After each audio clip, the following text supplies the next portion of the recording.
bleed green? Are you an ultimate Eagles football fan? Well, you're in the right place. Ready? This is Birds 365, hosted by the new Mac and Mac, Jody McDonald and John McMullen. Here we go. Who collectively have covered and talked about more than 50 plus years of Eagles football. Kick off your day with Birds 365. You'll get debate. We love to argue. You'll get the real story from inside the locker room. And you'll hear from some of the great football minds from around the region. You're about to become an Eagles insider. Get in the game. Join Jody Mack and Johnny Mack and join the football community that flocks to Birds 365. Birds 365 starts right now. Welcome to the NFL. Let's go!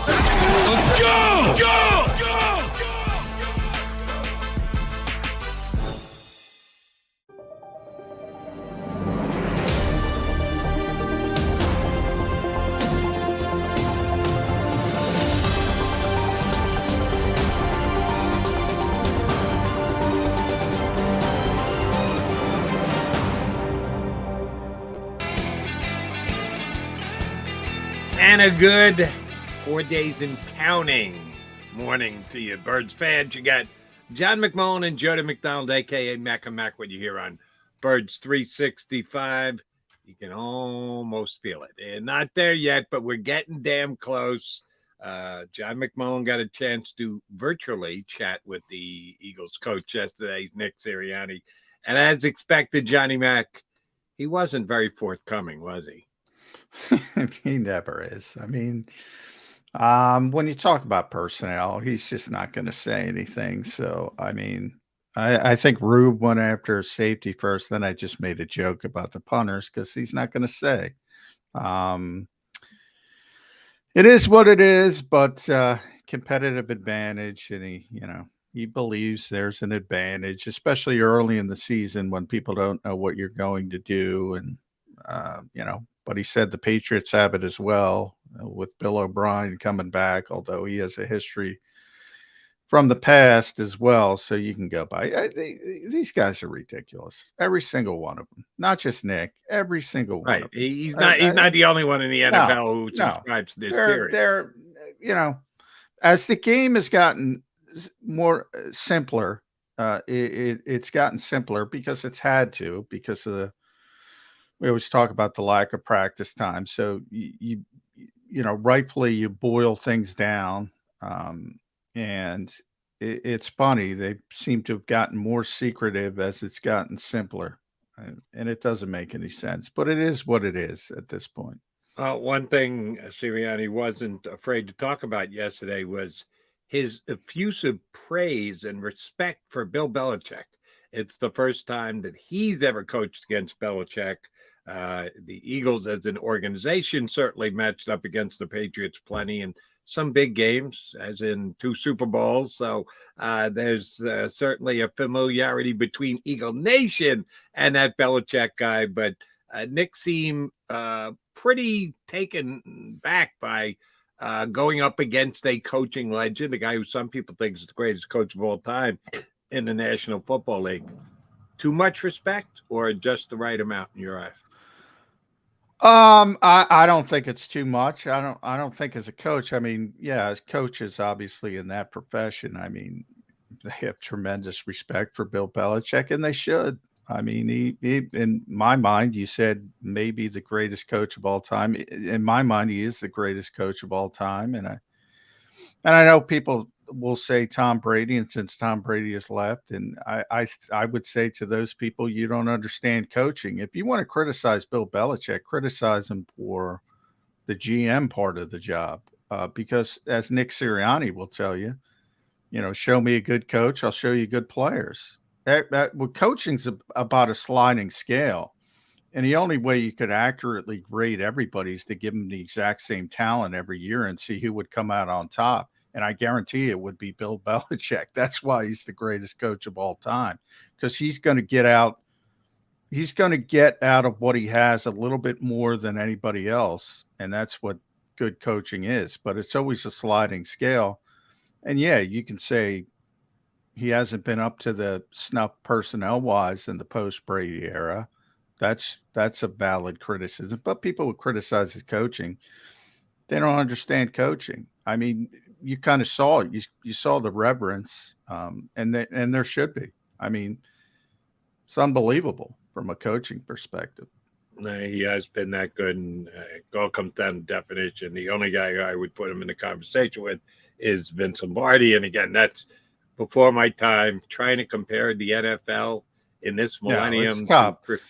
And the only reason I say he's the greatest is because in those, and you can go back in my wheelhouse is more of the Chuck Knowles and the Tom Landrys, and that's when I first started following football. And the reason, whatever coach you like from that era, the reason I put Belichick ahead of him is because of the way free agency has changed the game. There's this constant turnover, whereas those guys got these great teams together for a decade, and they knew they were going to have those players. And that's, to me, that's a little bit easier than having to do it and tweak it and do things year after year after year in the era of free agency. So that's why I put them a little bit above. Right. Like I said, it's almost apples and oranges to try and compare a free agent era and a non-free agent era coach, because they're two different jobs is basically what it comes down to. And Belichick has been great, but Lombardi was phenomenal in his day as well. Speaking of coaching, will the Eagles actually, in your opinion, cash the dividend for the Matt Patricia hire this week? If we're going to give Belichick all this love and respect for everything he does, you don't think that he'd be dumb enough to just do things that he knows Matt Patricia knows about him and tendencies that he has and the like? It makes a lot of sense that you believe hiring a guy who is as close right-hand man to Bill Belichick as he was should be an advantage. Don't you think Belichick knows that? If John McMullen and Jody McDonald know it, the Eagles know it. I'm thinking the best coach of all time also knows it. So how a dividend is it actually going to pay? Well, I think those things are overrated. A lot of people bring it up with players too. You know, if a player came over and, you know, because as you mentioned, they're aware of it too. It's not like they don't know. So, you know, the tendencies and Nick talked about that a lot as well. You know, they'll break it on purpose to try to take advantage of, hey, Matt Patricia might say, we're going to do this in this instance. And all of a sudden you switch it up. So, yeah, I mean, it's about execution. And the Eagles have the better team, the more talent, and you know, that's kind of how they feel. And they're kind of haughty about it, and they should be, because, you know, their process, we talk about with gimmick plays with Shane Steichen. It's not like I think you'll see Shane Steichen throw out some gimmick plays in Indy because he has to. Here he was like, I don't need to do that. And, you know, he's right. Eagles have a good team. Eagles have the better team.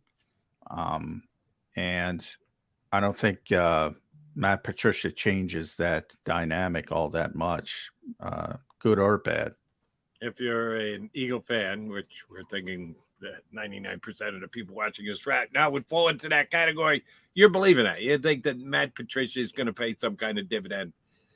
I hope he does. I hope there's something after the game that Nick will do this every once in a while. We're both kind of giving him a hard time because he plays his cards so close to the vest before the game. After the game, every once in a while he'll be forthcoming, tell you something that it rings true to you and you believe that when he says it, he means it. I think he'll tell you after the game if there's something that Matt Patricia added to the preparation for this game that actually played itself out on the field. We'll see if it plays that way on Sunday. But your point about the Eagles being the better team, I certainly think so. Their roster is better. I don't know that the Patriots have gotten significantly better during this offseason.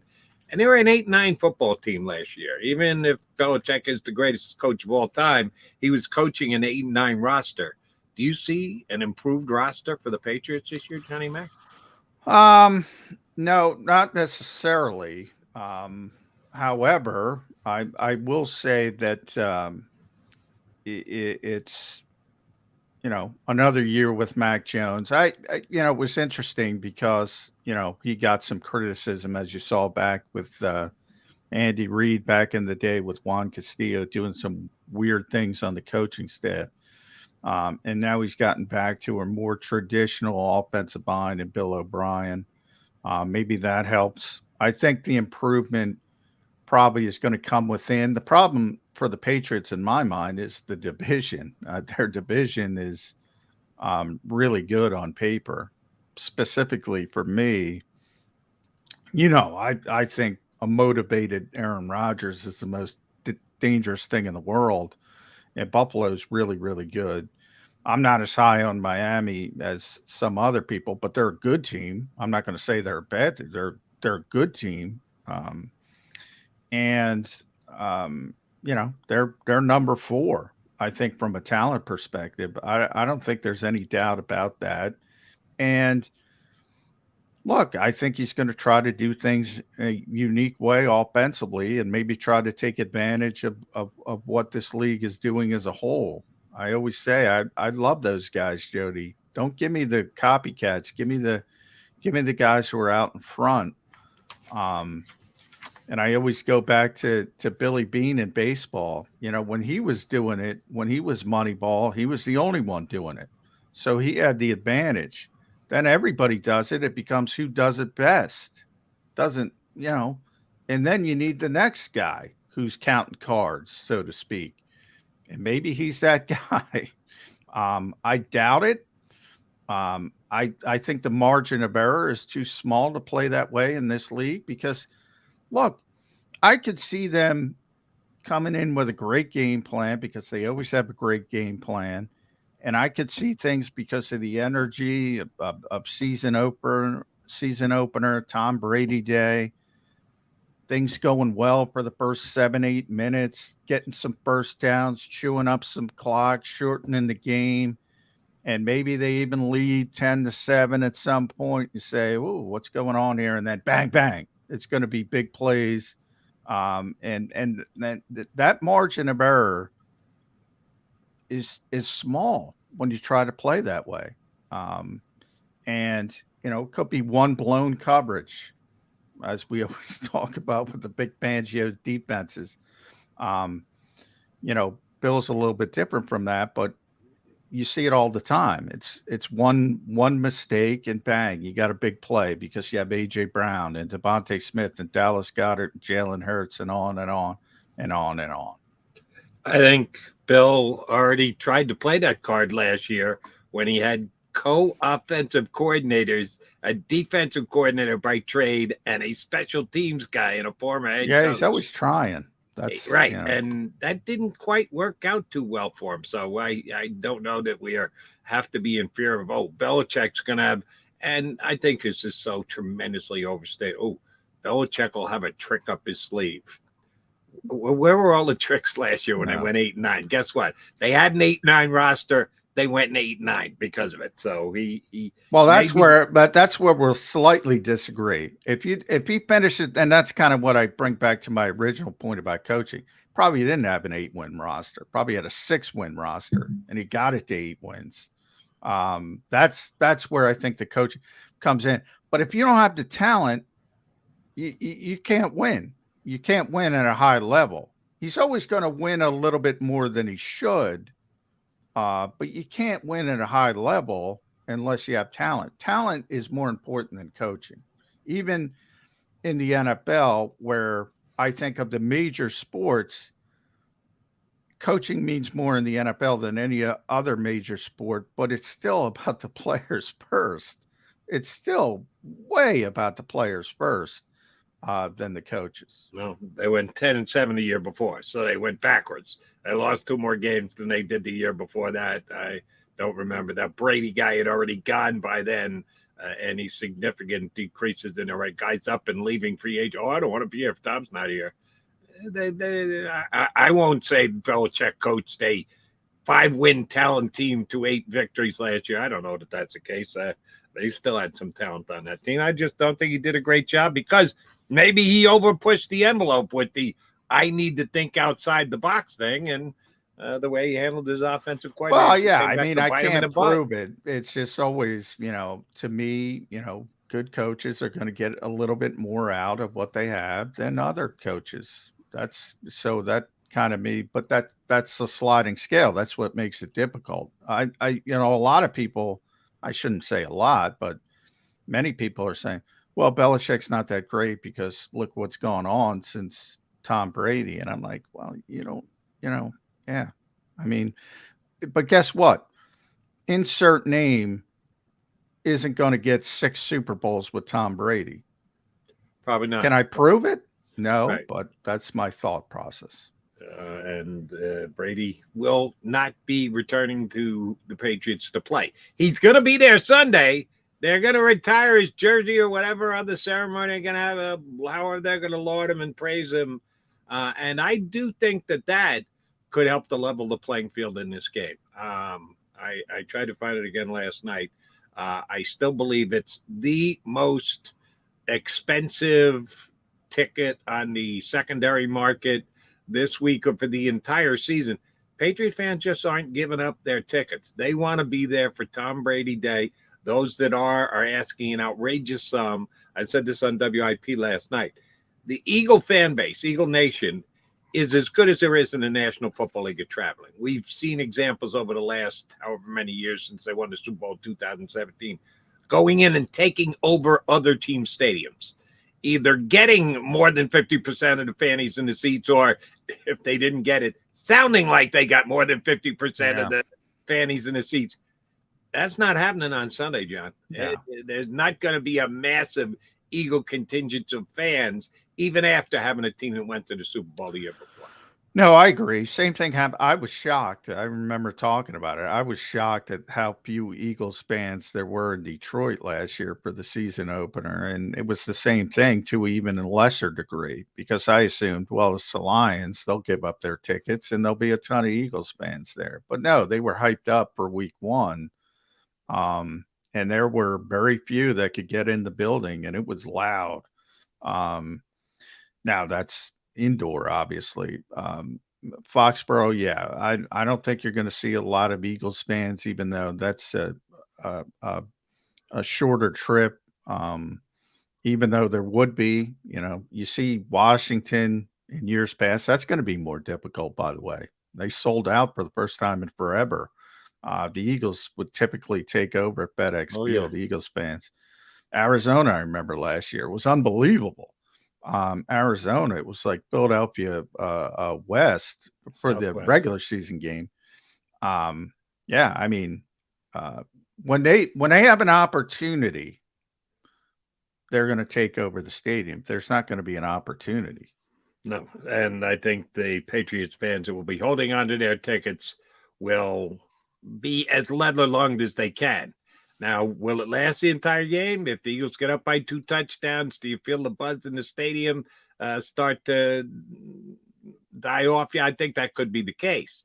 But I think at the beginning of the game, it's going to be a raucous crowd backing the Patriots. So that when I was looking at the schedule last night on the air on WIP, I said the NFL did the Eagles a favor by making their first 5 games winnable. They're going to be a favorite in every single one of them before they've got that tough midseason gauntlet they've got to get through. This was the one quasi-exception to the rule, because I'm glad they're playing the Patriots on the road, because I think they're a beatable team, and you want your road games to be less of a tough test if you can. So getting the Patriots on the road is fine. Even the first game of the season would have been fine for me if it hadn't been Tom Brady Day. I think that adds an element to it, and I think we'll give the crowd a little bit of an oomph to go against the Birds. So we'll see come Sunday. All right.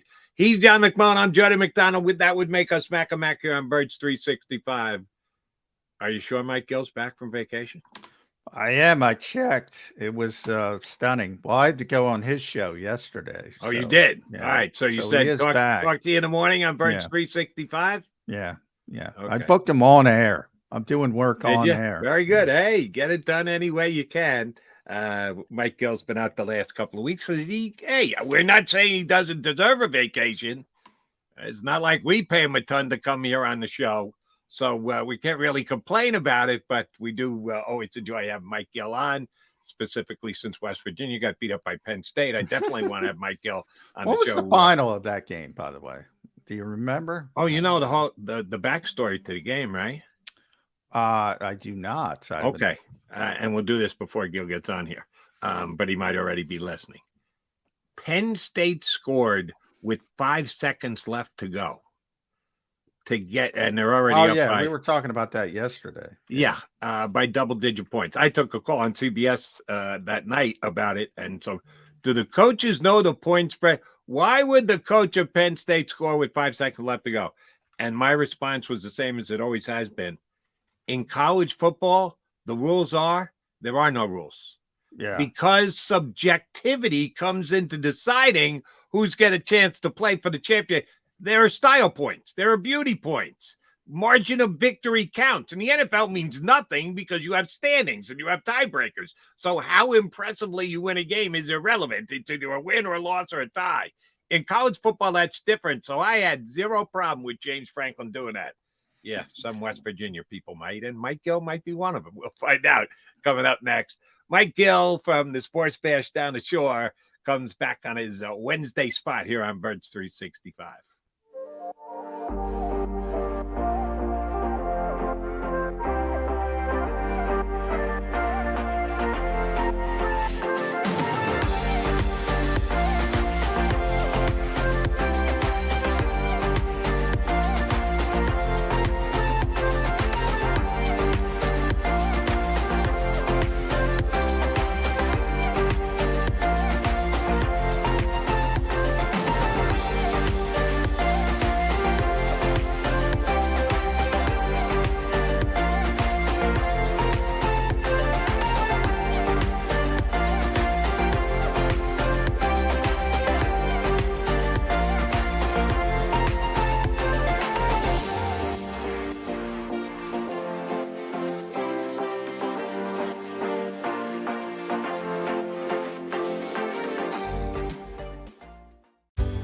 Go passionately.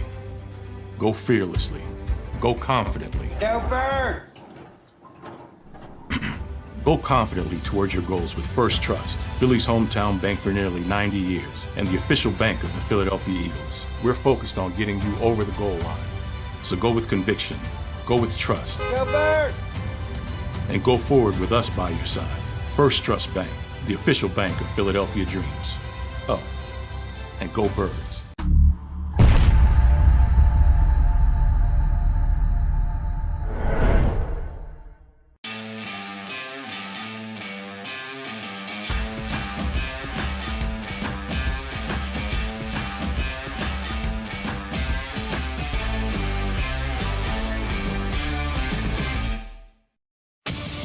The greatest fans on earth. It's a bold statement, but would you expect anything less from Philadelphia? 58 years of heartache creates a toughness, a grit, a resolve not found in most. Sure, our prayers were answered, but now that we've had a taste, we're looking for more. Pondley Hockey, official partner of the Philadelphia Eagles. Go to get your game on. Go for the beers. Go for the cheers.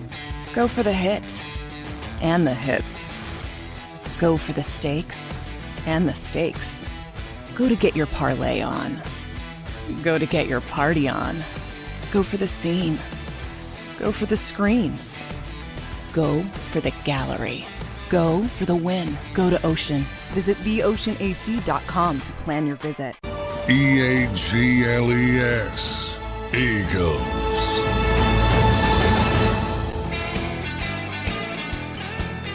He's John McMullen. I'm Jody McDonald. We're Mac on Birds 365 as the countdown is on. Only 4 days until the Eagles get there. I think the countdown to Mike Gill is bigger. What the, now I got to text him on. I got to do more business. Right. You did business on air by booking him yesterday. Now you have to do more business by texting him and going, hey, you got the link. You got to be able to click on there. I'm guessing this is a not up thing. Hoping, but we'll see. We'll see. And that means he's going to have to make a massive decision as soon as he gets that text. Oh, shoot, what T-shirt do I put on? Because we always quiz Gil with his choice of T-shirts as to who he's back. Gotta go WVU. You got to stand up for your team, man. Yeah, no shot. That's a run and hide move. Yeah, because they got handled by Penn State. I don't think that's happening. All right, John. I asked you about this. Shoot, it had to be sometime last week because I didn't know exactly when it was going to come down. It was made official yesterday about the captaincy for the Philadelphia Eagles. Depending on the team, the group, the way they do their business, being a captain can either be a big deal or it can be a non-existent deal. You got a better grasp of this with the Eagles. I remember you and I talking about it extensively about how moved and motivated Darius Slay was last year when he was named one of the captains. He had never been a captain before, and he felt it truly was an honor. And you guys got a chance to talk to him, and you could read how happy and proud he was that he had been named a captain. Well, he was named a captain again yesterday. They added a couple of captains. The John McMullen, nine captains. Yeah, pretty good number. 0 through 10, 0 being shut up, it means nothing. 10 meaning, oh my God, this decision could actually decide the Eagles season. How important is the choice of captains on a football team like the Philadelphia Eagles? One. I'll go 1 out of 10. Really? That little, huh? Who cares? Who cares? Other than so you thought Darius Slay was an idiot for almost coming to tears? I don't think it was an idiot. I get why. He was almost moved to tears. Look, it's a vote from his teammates, so he was excited by his teammates. But as far as captaincy of a football team, look, who's the leader of a football team? It's the quarterback, right? If your quarterback isn't voted captain, you got issues. And that's happened in some cities, believe it or not. Desmond Ridder is not the captain of the Atlanta Falcons. That's a bad sign. That's a very bad sign. So, I always say hockey, and I'm not a hockey guy. It seems to be far more relevant in hockey. And by the way, Mike claims he's coming on. He did forget, so we'll see when he pops up. But, I mean, do you? I'll throw it back to you. Do you think it's relevant? More than a 1 on a scale of 0 to 10. Well, what's 9 out of 53? 10 out of 17, 18%. Between 15 and 20%. Well, I mean, if it were 1, like Derek Jeter, the captain, all right, maybe I'll put more stock into it. 9? I said it. The one team had 10. I forget which team, and I was joking about it last week.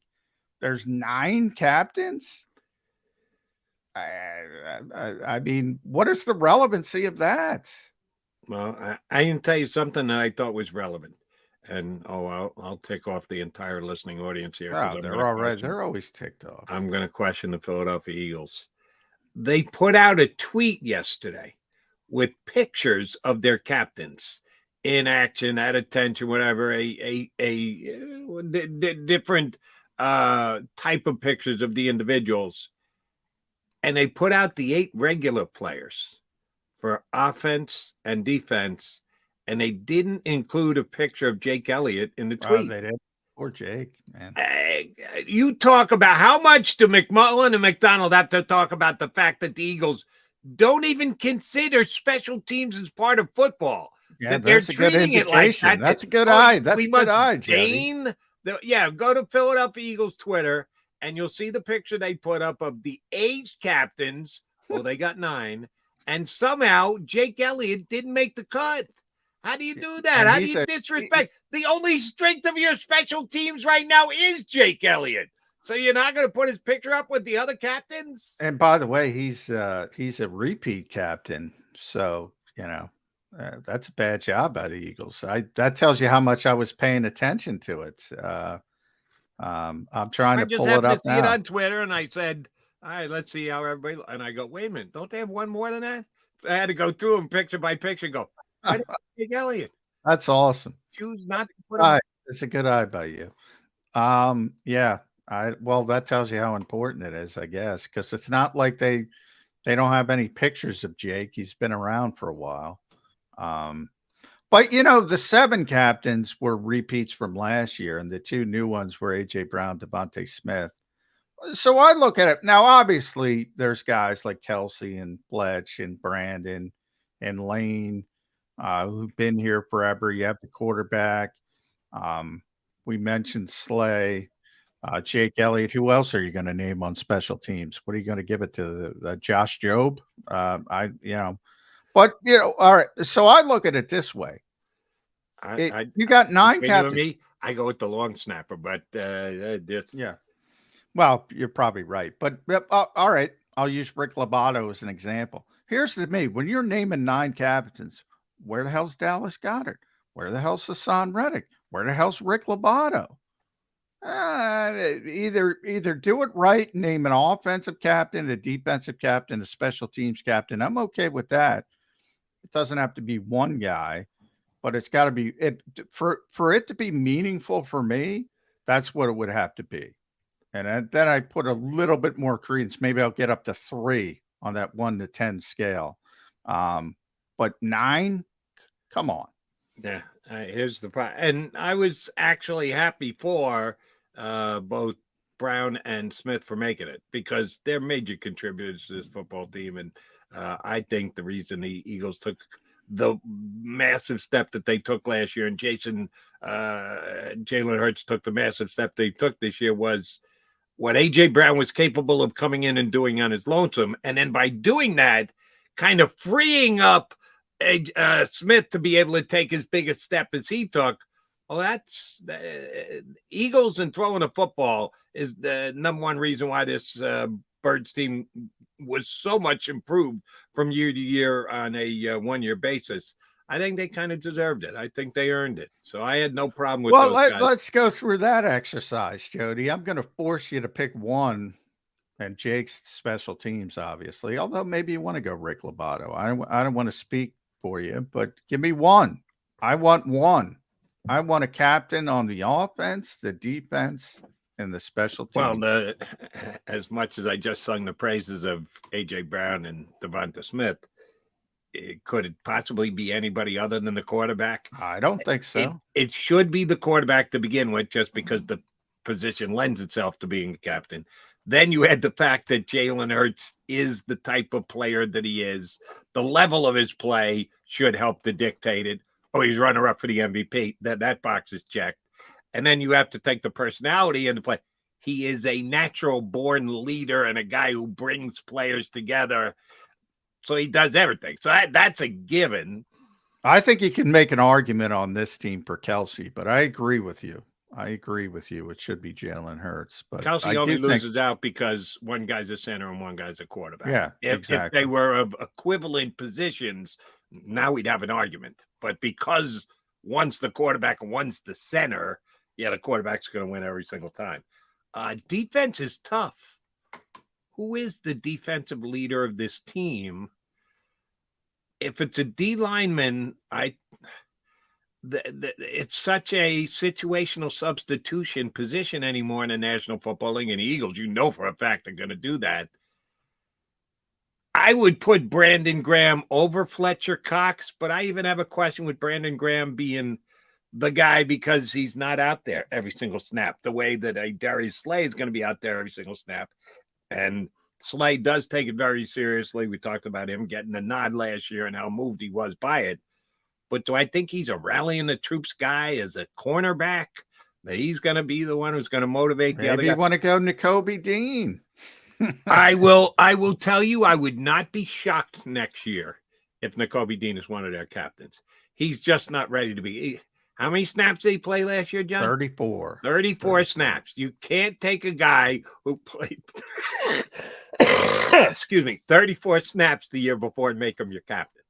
This time next year, we might be talking about another captain added, and that would be now Nakobe Gil's Dean. having laptop issues. Here we go. 2 minutes, he said. Here we go. We're going to get Mike Gill up soon. We can see if we get Mike Gill added to the show. We'll see. Now, he's going to get stripped of his captaincy on this show. Yeah, if he was a captain, he was under consideration for captaincy. That has now gone by the board. How disappointed are you that you've just been taken off the captain board, Gil? You're not getting a C on your jersey, on your T-shirt. Well, they gave You're out the 10 only- yesterday. Yeah, 9. Well, now we're talking about that. Now, I downplayed it more than Jody. I mean, to me, Mike, when you're talking about 9 captains, doesn't that lessen the relevancy of the captaincy? Who even recognizes that they wear, like, I guess now they do wear a C in football, Yes, right? Like, yes. like it's a hockey sweater. Like, Yeah. you know, like for how many years did Flyers fans beg for the Flyers to strip Claude Giroux of the C? Can you imagine starting to hear that? Like, they got to take the C off A.J. Brown. He doesn't deserve it. Yeah. I just don't think it's relevant in football other than if, and Jody pointed out Desmond Ridder, if your quarterback isn't a captain, you got problems. You got problems. Yeah, and it's like, I guess what's the don't they have like the if they have like a players only meeting or something, isn't there some sort of like captains Yeah, leadership committee. There you go. The Which, leadership by the way, is committee. not 10 deep, 9 deep. It's not. Right, I was going to say, are the captains on the leadership That's funny. committee? That's funny. Yeah, you bring that up. No, they're not. Well, at least last year. I don't know what the leadership committee is this year. We'll have to ask Nick that. Well, what it does show, obviously, Are you is kidding me? Did you really just say that, John? You're going to ask Nick? You think he's going to tell you? No, He but never tells you anything, so he's going to tell you he's on the leadership committee. no, he tells me a lot, but he'll say it off the record, so I can't talk about it. But he'll admit it, and it's not. It wasn't 9 deep last year.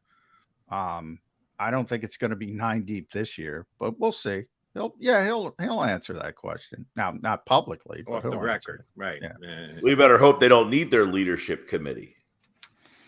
I don't think they need it because they are deep with leaders. But generally, I mean, if your leadership committee, if the only reason we know about a leadership committee is because the one year, they need it to go to the leadership committee to kind of bring the team back together. You hope that you don't have a situation with this season where you're going down that road where things are getting rocky, where you have to have. I saw both Shane Steichen and Jonathan Gannon talk about this. They both said the good teams we've been around, they, paraphrasing, the team takes over from a leadership standpoint. The locker room takes over, and they're talking about the Eagles, and they're talking about Kelsey and Cox and Graham and Johnson and Jalen. That's what happened here. So I don't think you have to worry about the Eagles' leadership at all. But I don't think it's because these guys are captains. They're just naturally and it's what we, to kind of go down a different road a little bit. But this is what you and I talked about on my show yesterday, John, is when you look at this season, that's the one concern you have, not leadership, not talent, is you've got a bunch of guys who have been here for so long, which means what? You've got some older guys on this team who made it through the season healthy last year. A long season. Yeah. Right. How many of those guys are going to make it through another 17 games being counted on as much as they are? That, to me, entering Sunday, the fact that they've made it to the finish line with really no injury issues from training camp. But now that the clock starts, how many of these guys that they're counting on are going to make it through 17 weeks? And I'm looking at – And it ain't even – it's not even 17, Mike. It's 20. 20's the goal again. So you got to go back-to-back 20. True. Which, I mean, that's difficult, especially – And it's key guy. I mean, it's Bradbury, it's Slay, it's Brandon Graham, it's Fletcher Cox, it's Jason Kelsey, Lane Johnson. And if you look at the offensive line, I don't know that the depth nearly as comfortable as you thought, as you hoped, or as much as last year. On the outside, if Bradbury or Slay go down, boy, you've got some unknowns out there. I think if Fletcher Cox got hurt and Brandon Graham, you may be okay, but those guys are pretty important still. Yeah, that's exactly where I was going to go with you. Thanks for taking the conversation there. For me, there's no question there. If the two veteran guys on a defensive line go down, they get replaced. The Eagles have enough depth there that you're not going to go, oh, my God, no Fletcher Cox, no effing shot. No, someone else will step in and get the job done. But the comparison between the two veterans on the offensive line is compared to the two corners. Which is the greater drop-off? Well, you're going to move Jurgens to center. Okay, fine. Now you got to get yourself a new right tackle. And if Lane Johnson goes out, you talk about the best guy at his position. Slay isn't the best cornerback in the NFL. Bradbury isn't the best cornerback in the NFL. Johnson is the best right tackle in the NFL. Good luck replacing anybody who's the best at his position. Which would be the bigger hardship? Taking it on the offensive line or the cornerback position? It's very fair, Jody, but I would have to say the corners because I so disagree. Unknown. I mean, at least Driscoll has started games at right tackle in his career. I agree. I agree with you, Mike, because for this reason, we know the Eagles can't win without Lane Johnson. We've seen it. But even so, like Jack Driscoll is far more proven than Josh Jobe. Right. I mean, they have guys who have actually played that position at this level. You throw Josh Jobe in there for 4, 5, 6 week span, you're going to have teams probably firing the ball. It's going to be like the air raid to that side of the field until he proves otherwise. And quite frankly, you know, like you said, Jurgens, if Jason Kelce, God forbid, got hurt, Jurgens has played there. Driscoll's also played right guard. So Driscoll can't play both. No, but you didn't. We're not talking about 3 guys going down at the same time. I'm just saying, two corners, 2 offensive linemen, the veterans. You guys brought up the veteran. Oh my God, Mike Gill says they're getting old because they've got guys who are actually 30 years old. Well, I'll tell you right now, I would take my chances replacing Slay and Bradbury over. I'm going to be without Lane Johnson or Jason. Well, I don't want to be Kelce without is the both. number 1 center in football. Lane Johnson is the number 1 right tackle. You going to put Bradbury or Slay at the top of the corner list in the National Football League? But that group, I would slightly disagree. I think Creed Humphrey's the best center, but Jason's in the conversation. Lane, I would say is the best right tackle. And I agree, Slay, Bradbury are not the conversation to be the best corners. But to me, it's the back. Look, Cam Jurgens is playing center. Jason Kelce goes down. Jack Driscoll's playing right tackle. Then you got to figure out right guard. You got a 3rd-round pick. At least there's some talent there. I'd take my chances with Josh Jobe over Tyler Steen right now. But you're also you now we're also saying if Josh Jobe is replacing one, who's replacing? Yeah, who's replacing it? Then you're down to Ringo or Ricks. Rich. If you think Anthony Brown throwing a pick 6 in the 4th quarter of a preseason game in Baltimore is going to be evident of what's going to happen in a regular season game, I don't want Ringo or Ricks near the field this season, near it on defense. Especially, I don't know that it's more. I don't know that it's more the level of talent of who went out. It's the level of talent of who's replacing. Exactly. See, I think the offensive linemen. We just flat out look at it differently. Yeah. I think you got to look at it more of how great a player are you attempting to replace at that position. I'll put more of an emphasis on how good the guy who's starting being subtracted is rather than the guy who is being plugged in for him with basically no experience. Yeah, I mean, I look at who's playing, right? Yeah. And I think you can be you'll be competent I think you'll be better than competent at center because I think Cam Jurgens is a good football player. I think you're not Kelce, but I think he'd be above average center in this league right away. And I think you're competent with Jack Driscoll. I don't think you're competent anywhere. Josh Jobe, maybe down the road, maybe 2-3 years down the road, these guys turn into something. But right now, I don't even think you would be competent at those positions. That's why I would lean towards, having a better chance on the offensive line than corner. And here's the other reason why. And again, the level of the player. To me, it's drop off. You know you're going to be not as good if you lose one of your stuff. Where is the bigger drop off? I would say the bigger drop off is on the offensive line as compared to cornerback. And the other thing you got to bring into play now, they'll kill me on the stream for this one. maybe that offensive lineman gets your quarterback hurt. If he's not up to speed and not ready to go, and Jalen Hurts gets blindsided and gets shoulder slammed into the turf and it's more than just 2 weeks at a time.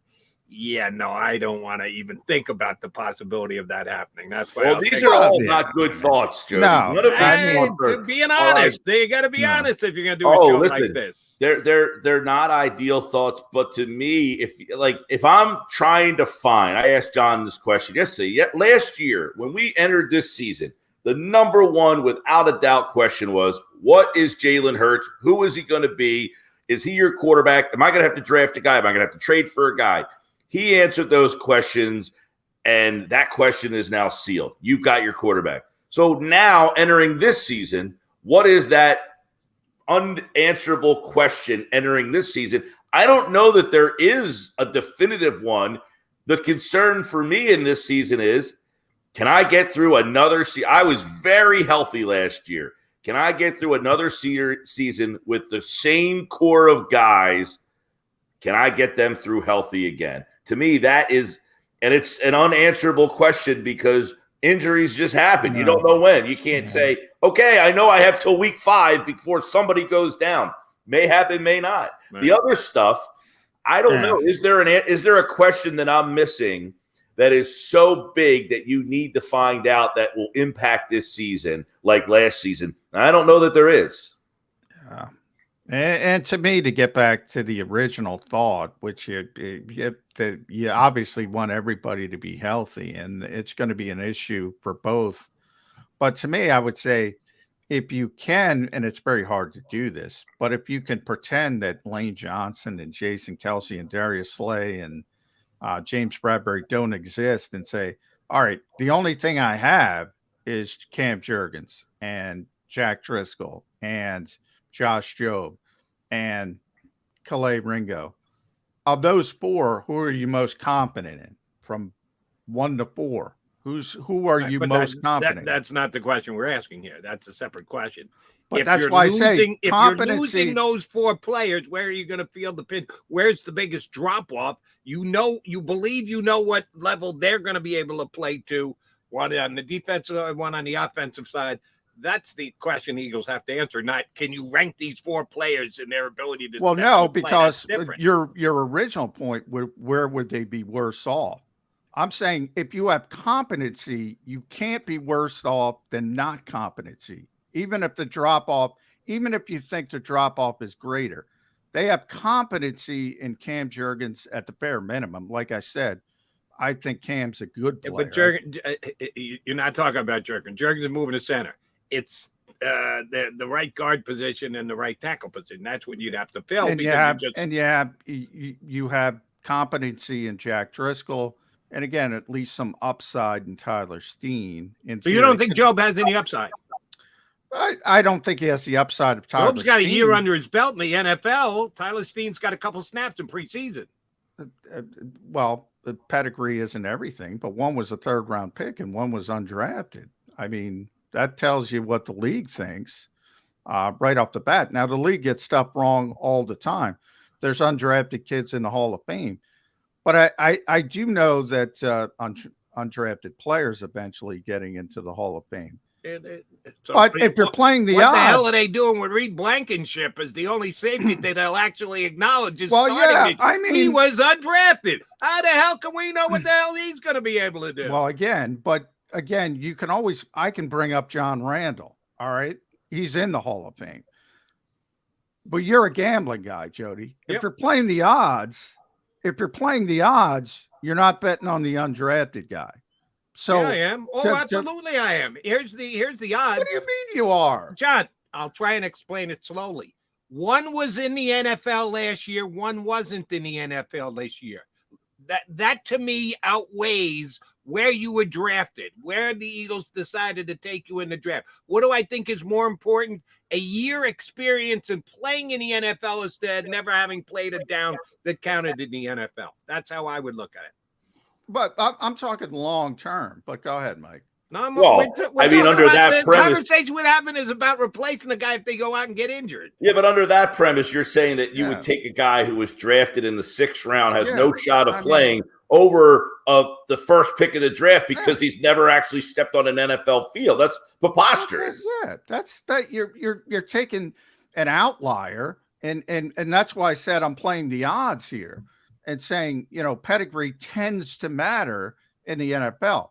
Now you can point out first round failures all the time. You can point out certainly third round failures, but I can pull out a hell of a lot of undrafted failures. Right. And, Well, and those guys are the outliers. There's also reasons why guys who get drafted high in the first round stick, and they bounce around from team to team to team. Hey, there's that guy who was the 5th pick of the draft. He's horrible, but some team is always willing to say, I'm going to give that guy another shot. I'm the team that can get something out of him. You don't see undrafted guys bouncing around the league from team to team. By the way, Jalen Reagor's going to be in Foxborough. I don't know if he's going to be active. Jalen Reagor. There you go.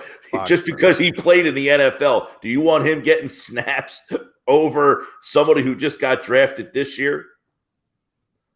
Now, in that case, probably not. But, because he's proven in 2 different spots. But, he'll get another opportunity. And by the way, he's on a team now that has no receivers. So, they're probably thinking, well, he's got some talent. You never know.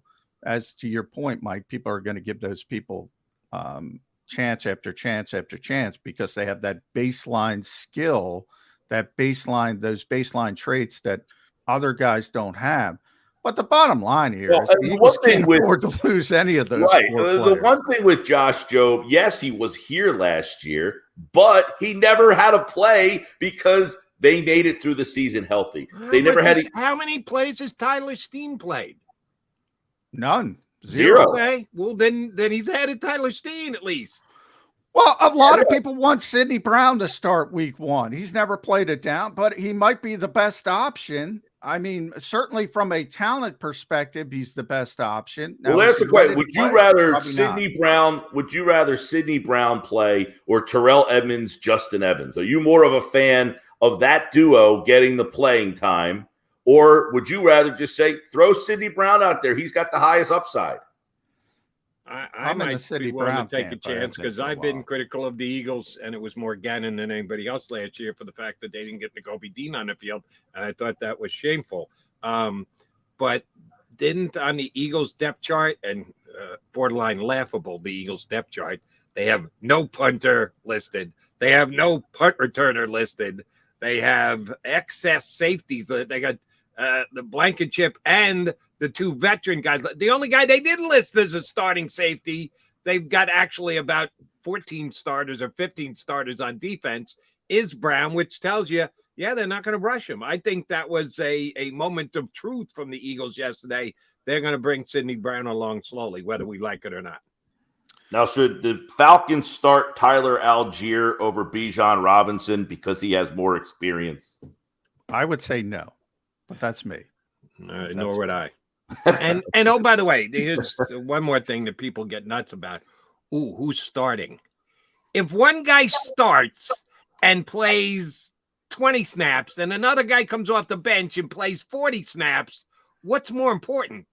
Who actually took the first snap of the game or who takes more snaps over the course of the game? I would argue the best Philadelphia team I've ever seen, and I still say this to this day, is the 1982-83 Sixers, and the starter at power forward back when they had positions in basketball was Mark Ibaroni. Yep.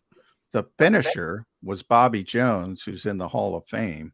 And that's more important. The guy who plays more is more important than the guy who starts. But when you're talking about Sidney Brown versus Terrell Edmonds, Justin Evans, that typically in the NFL is a non-rotational position. Now, it could be different. Like you could say Jalen Carter's not a starter, but he might end up getting more reps than anybody else by the end of the season. To me, that's more meaningful. Mm-hmm. At safety, not a rotational position. And if you're rotating, that tells me you're not confident in anybody. So it depends on position as well. Yeah, we were talking about the fact that, the preseason, you used to see a series, a half, something.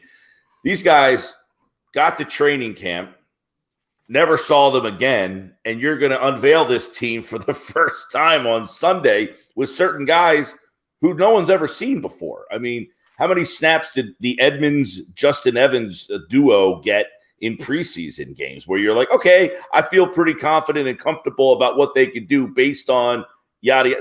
Nothing. There's been not enough of anybody who's going to play on Sunday that anybody has that you didn't know about, that you found something out about. Now, John, you got to see these guys a little bit more than the viewers. Yeah. Well, like Reed, I mean, Reed, you haven't seen at all, because exactly. But he's, taken over that spot. But yeah, I one of my things, I think I mentioned this on your show, Mike, so I'll throw it out to both of you guys. Like, there is an eerie calmness about three particular players. Nakobe Dean, Reed Blankenship on defense, and offense, I'm not even going to boil it down to one player. Kenny Gainwell, and/or I'll do the Eagles depth chart, and/or DeAndre Swift, and/or Rashad Penny. There's an eerie calmness in those three areas that I do not share with most of the fan base. Like, I think Nakobe's going to be a good player. I think Reed's going to be fine. I think Kenny Gainwell is going to be fine. I think he's going to be the guy, at least in high leverage situations. But I'm not emphatically saying, oh, no problems whatsoever. I think Miles was better. I think TJ is going to be better, at least short term, than Nakobe, maybe not long term. And there's no question CJ Gardner-Johnson's better than Reed Blankenship. I'm sorry. There's no stinking question. That's not even close. All right, so let's do the exact same exercise here that we did at the other two positions. Where do you think the drop off from what you got as far as production goes and what you would project to be the production this year would be? Where's the biggest drop off? Running back, linebacker, safety? Oh, man. I don't think it's running back. I think the running back, by the nature of the position, it goes back to the conversation. You might have a stud running back. You let him go, you plug someone else in, and they generally will give you enough production that it's not an albatross of a spot. The safety spot, I definitely have, I think, the most concern.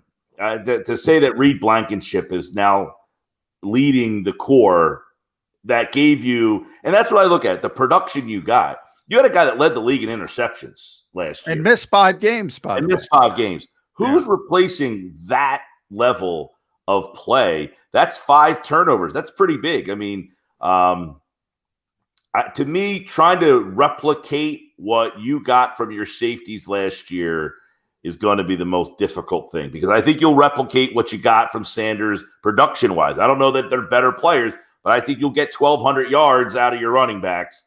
I like Nakobe Dean a lot. I think he'll be an impactful player. The linebackers last year as a core or as a unit, I think, were probably more sound. But I definitely think the drop-off in what you got, big plays. And, look, Epps was just a solid player too. I mean, he was one of those guys. He wasn't spectacular, but he made his plays. He did his job. I think you'll get Reed Blankenship making his plays and doing his job, but what's the other guy going to do? Is he going to get 6 interceptions? Probably not. So I go safety as the bigger one. So do I. Yeah, but here's how it's interesting, because I think they could be more splashy at linebacker, but not as steady. And I think they could be more steady at safety, but not nearly as splashy. That's how I look at it. I think Reed is going to be a steady player, but he's not going to be a playmaker like CJ was. But guess what? CJ made some mistakes because he was making plays out there. So what do you value more, the steadiness or the playmaking? I would argue it's like a home run hitter in baseball. Give me the 3-run homer over the guy going 3 for 4 with 3 singles and maybe stealing a base, but he's not impacting the game. That's where I think CJ. So ultimately, I agree with you guys. Safety is the bigger issue. All right, I'm going to get you on the record here, Mr. Gill, before we beat up on you for West Virginia getting scored on with 5 seconds to go by Penn State. Which coordinator will you feel you know more about after the game on Sunday? Because right now, I'm like this with both the offensive coordinator and the defensive. I got to see it with my own eyes. We saw what little they did in preseason. John got a first-hand look at the joint practices, which told you more than the preseason game, but I don't think it told you a ton. We'll learn a lot, maybe not at all, but we'll learn a lot about the two coordinators and how they handled their business this week. Who are you going to learn more about? The offensive coordinator or defensive coordinator? Brian Johnson. I mean, you're going up against Bill Belichick in your first game as a coordinator. You're going to go against one of the masters of saying, hey, whatever you think you do best, we're taking that away from you. Figure something else out.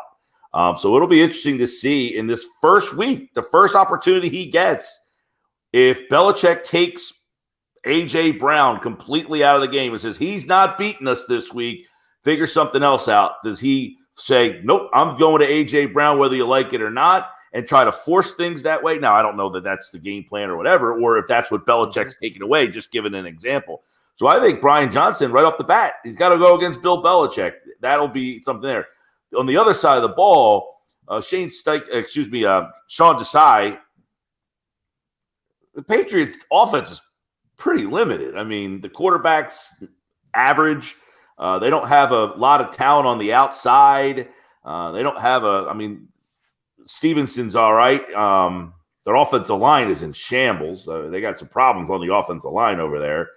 So I don't know. I mean, the Eagles could have a big day defensively. Desai is going to be a hero in this town because the other guy was hated so much. So I think we'll learn more about Johnson than Desai, and Desai will end up being like he will be overly praised based on the performance if they have a big performance on Sunday. But the Patriots, I think the biggest problem with New England is their offensive line's a mess.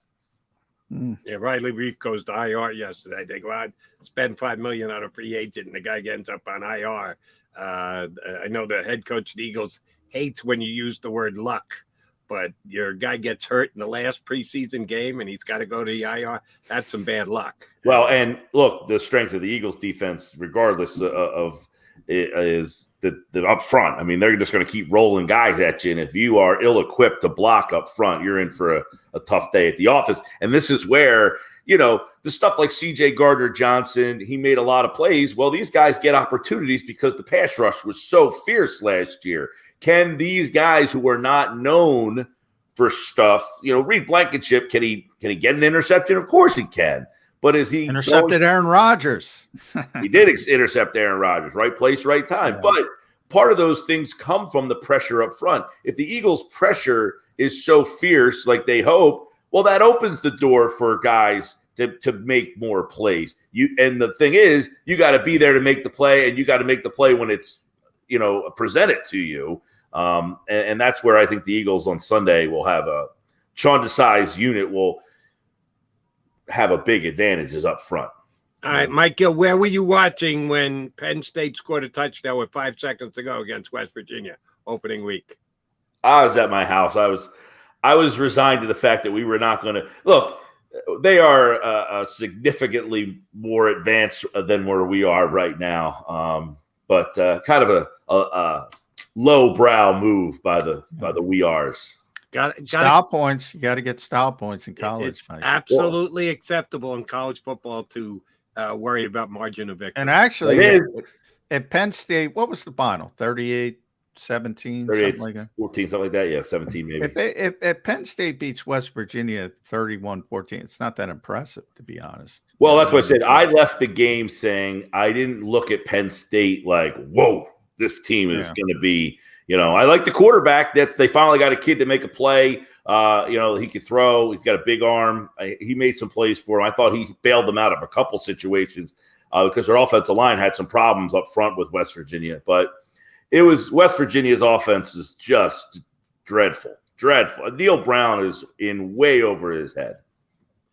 31-15 became 38-15. So there's your final score. And yeah, they kind of needed that extra touchdown. So good job, James Franklin. And if you get to stick Mike Gill in the eye, that's not bad. What T-shirt we got on before we let you go? Well, I got stripped of my captaincy, so I got stripped of all my letters because I was just a little Nike swoosh up there in the corner. All right, I've been on vacation. Mike Gill Show. Follow him on X, not Twitter. X, and is it officially now X? Yeah, officially now X.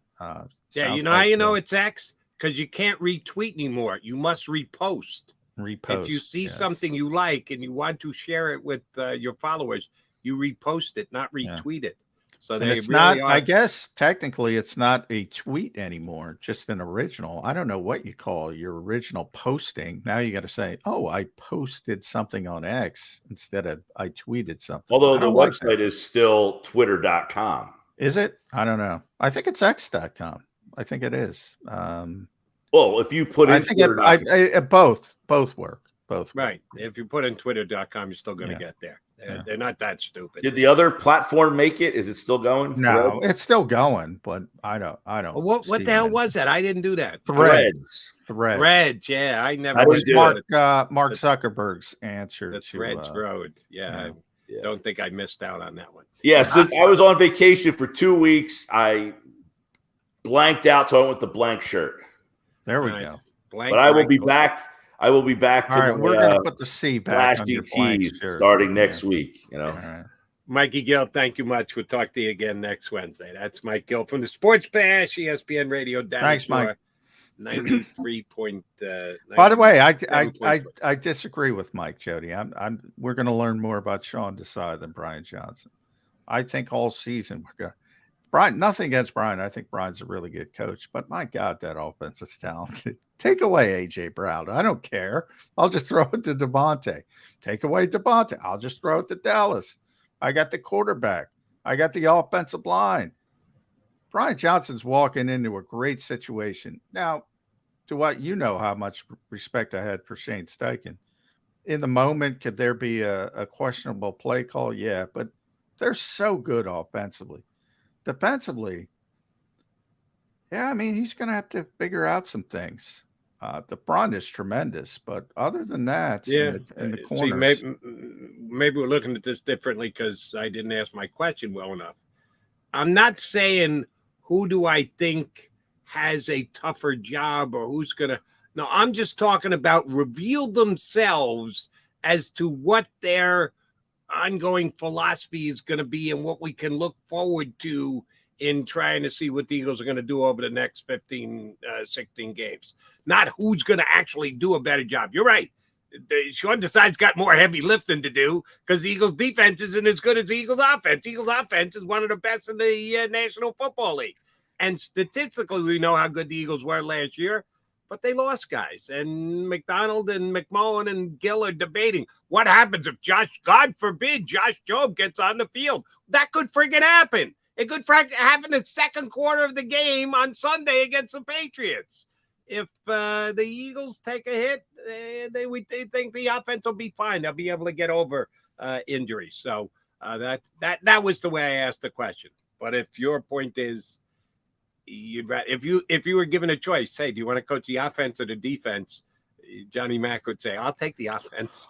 I get it's both for me. I mean, yeah, it's easier for Brian because, but it's both. I think we're going to see more because, it's Nick's offense. They're doing the same stuff. They're not changing on offense. I don't think they're changing much on defense, but they're changing personnel. And I think that's going to be, and I think we're going to learn more about Sean Desai because there's more to learn, basically.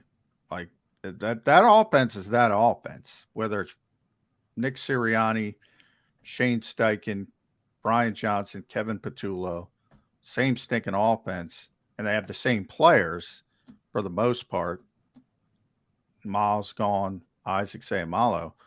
Defensively, 5 new starters. Major changes, yep. 2 new coaches besides the coordinator, so 3 new coaches. So A lot of changes. But I will say this, just from the, I don't want to say untrained, but from the casual fan's eye, it's easier to second guess the offensive coordinator than it is the defensive coordinator. Although they've made a cottage industry not in this town.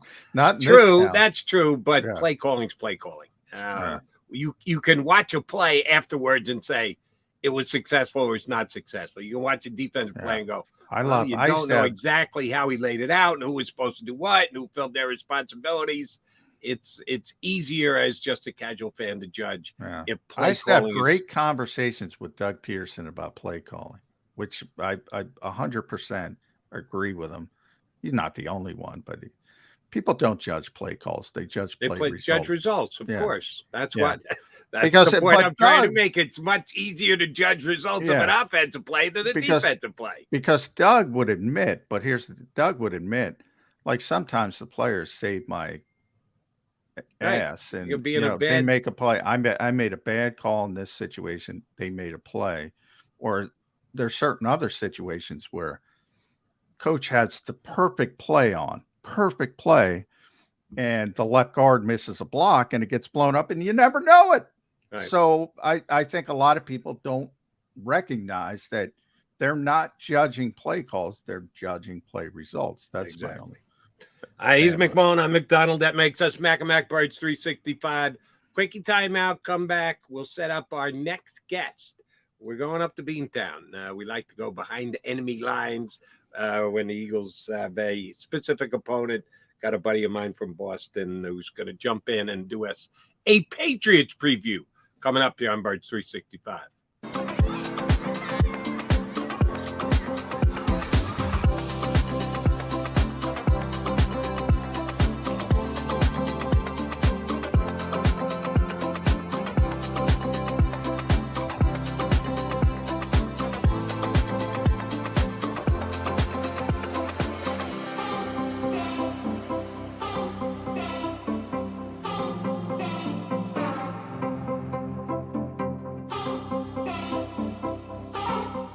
If you own a company and you're not producing a podcast, you're missing out. The public consumes messaging when they're ready. Join the professional podcast network of companies and let JAKIB Media Partners put you in the podcast arena. Come to our professional studio, or we'll come to your place of business and professionally produce your company podcast. Call JAKIB Media right now at 267-261-3428. 267-261-3428.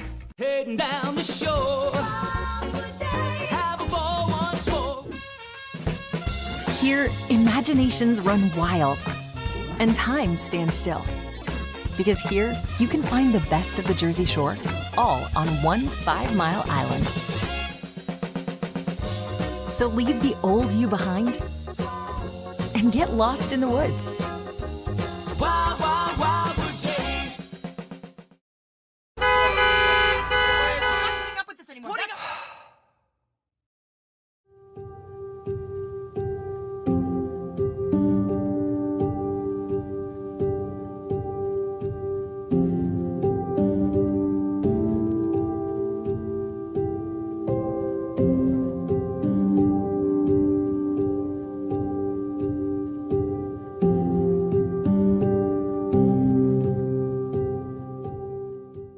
Score and save at Southeastern PA and Delaware with Colony Pools this football season, and let the experts close your pool with a custom Merlin safety cover in green for the birds. And if you join our Winter Watch team, we'll give you another 20% off, and Colony Pools will handle it all. Keep your tiles on your pool, not in your pool. Fly with Colony right now, Birds fans. Visit flywithcolony.com.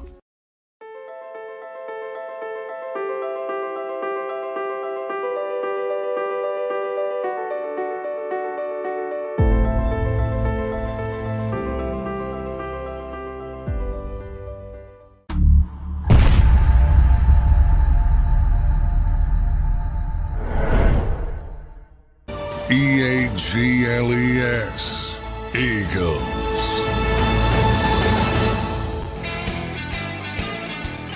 Mac and Mac guys here on Birds 365. Countdown is on to game one. Patriots Eagles in Foxborough on Sunday. Adam Kaufman, sports director for iHeartRadio WBZ in Boston, is going to jump in with us here in just about 5 minutes. Also does a podcast called The Gambler, does some work for DraftKings up there in Boston. So I'm going to, before we get Adam on, and I may reprise the question for him, I'm going to ask you, Johnny Mac. Over under. I'm setting it at 1.5 for the Eagle game against the Patriots on Sunday. Tush pushes by the Philadelphia Eagles. I can't remember the last time we discussed tush push. Oh, It's the only thing we discussed for I was hoping the NFL. I was hoping the NFL would ban it, so I didn't have to discuss it anymore. I agreed with you. I get it. Again, do we want to have the whole conversation again? It's in. Whether you like it or not, whether I like it, whether it's aesthetically pleasing, whether it's truly football, whether it's rugby on steroids or whatever, let's put that all aside. All I need from Johnny Mac is under, over, 1.5 pushes. Over. I mean, they're going to use it. My larger point, because people don't listen, so they don't understand. The Eagles are getting a quarterback sneak anyway. So I think if they banned it, it would have been an advantage for the Eagles. I think other teams are going to copy it now. I agree with you. And they're going to have less quarterbacks inclined to get it in the original sneak, and now it'll be easier for them. The Eagles are getting it anyway with Jalen. So I think the push-tush is a lot of histrionics from the Eagles standpoint, because they don't need it. And I think, it's counterintuitive, but I think them banning it would have actually helped the Eagles. I agree that other teams could potentially do it to them this year because they got a quarterback who is more helped by the push from behind. Jalen Hurts doesn't rightfully need it. And the other reason why I think you're dead on about going over the 1.5, I thought about setting it at 2.5 to maybe make you think a little bit. Who's the Eagles punter again? Oh, that's right. They put out the depth chart yesterday, and they left that P line completely blank. They don't have a punter as of right now on their 53-man roster. They will have a punter. I guarantee you. There's somebody. And at this stage, it's got to be Sippus, right? Well, they moved up practice to 10:45 today because of the heat. And so we'll know by about 10:40, I would say. They will announce if they're going to make any roster moves. They will announce them before practice. Right before practice is typically the Eagles' way of doing things. And if they sign a punter, you'll know. If they don't sign a punter, you'll know, because it'll be Aaron Cepas being elevated on game day. So either way, you're going to know. Today. And if they do not sign someone from outside the organization, and I know that he was here last year and he's going to be back, he's going to be the punter again. You can't believe they're brimming with confidence on dropping back the punt if they can't even find a roster spot for Mr. Sipas. And I know how he likes, kind of like Nick, likes that competitive advantage. Ooh, who am I going to call up from the practice squad? The unknown. Now, we know what Sipas is, and it's not going to be great, which just gives them that much more onus to go for it on 4th down. And, yeah, I think John's got an easy winner there at over 1.5 for tush pushes for Jalen Hurts in the opener. All right, coming up next, Adam Kaufman from iHeartRadio, sports director up in Boston and host of the Gambler podcast. We'll run an under, over, or 2 by him. Adam Kaufman from Boston joins us next here on Birds 365.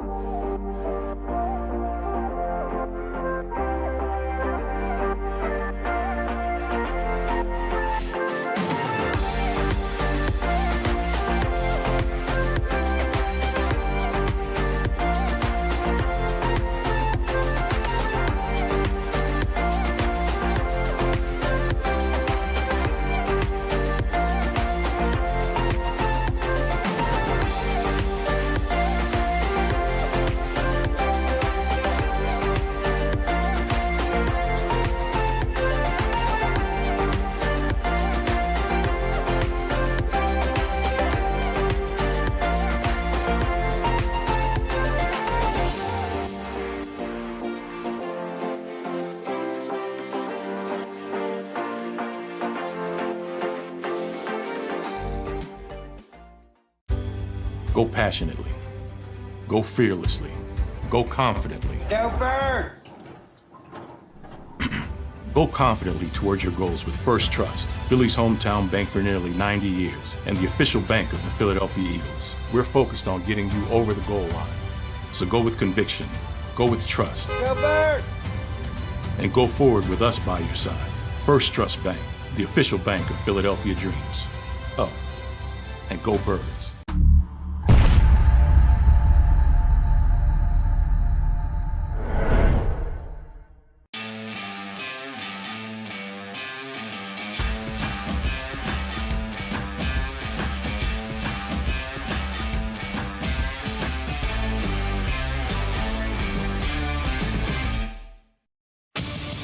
The greatest fans on earth. It's a bold statement, but would you expect anything less from Philadelphia? 58 years of heartache creates a toughness, a grit, a resolve not found in most.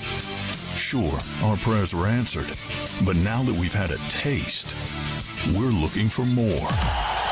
Pondley Hockey, official partner of the Philadelphia Eagles. Go to get your game on.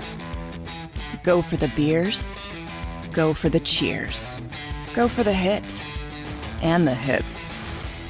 Go for the stakes and the stakes. Go to get your parlay on. Go to get your party on. Go for the scene. Go for the screens. Go for the gallery. Go for the win. Go to Ocean. Visit theoceanac.com to plan your visit. EAGLES, Eagles.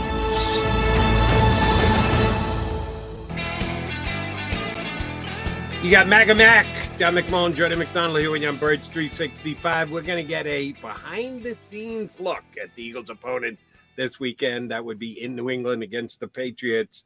Guy who covers them day in, day out for iHeartRadio up there in Boston, WBZ, and host of The Gambler. My buddy Adam Kaufman joins us here on Birds 365. What do you say, AK? Well, I think you're muted, Adam. There we go. I got it. I'm fixed. There Good. we go. I was screaming with exuberance that football. Are they screaming with exuberance in the Boston area about this Patriots team, Adam? No, I mean, not to the degree that, we used to back in the day for 2 decades with Tom Brady under center, and you took the, even just getting to the AFC Championship game as a foregone conclusion. It was, Super Bowl bust basically every single year. Although what I will say is that I do think people are sleeping on the Patriots to this degree. They have the potential to be a playoff team. They could sneak in as a wild card team. They are not necessarily going to be the, dead last in the AFC East as everyone would presume them to be on paper, because I just think that they've improved in some key areas. Most notably, they actually have an offensive coordinator running the offense. Imagine that. So I think novel idea. That's a good way. I know. I think we're going to see some strides from Mac Jones under Bill O'Brien. I think he's got some decent pieces around him. Not great, but decent pieces. And I just think that, like DraftKings is as low as I've seen the over-under for this team, the win total of 6.5. That to me is just utterly I'm going over. I'm going over. Disrespectful. Okay. Without a doubt. I mean, you have to go over 6.5. Like Bill Belichick coached a Cam Newton-led team to 7 wins. You're going to tell me this team can't win 7? Well, no, Adam, real quick before you jump in, Jody, because I always thought, and I was woefully wrong on this, when the Eagles won Super Bowl 52 over the Patriots, obviously, I'm like, all right, we're in this town. Lifetime dispensation for Doug Peterson. I was wrong. It took 3 years, and he's out of town. Now, Bill Belichick, I look at that from the outside, and I'm like, all right, this guy can do whatever he wants. I don't give a rat's ass. Where are the Patriots fans when it comes to Bill Belichick? Is there that sort of groundswell of he can't win without Tom Brady? This is the greatest coach of all time. I opened the show saying this. Where are Patriots fans with Bill Belichick? So, I mean, I couldn't give you percentages, but I will tell you there's certainly still a segment of Patriots fans, and it's not small, that is, hashtag in Bill we trust. That's something that's been said around here for a long time. Bill can do no wrong kind of thing. Even when he does, Bill can do no wrong. But then there are absolutely people that, if you will, chose Tom Brady in the divorce.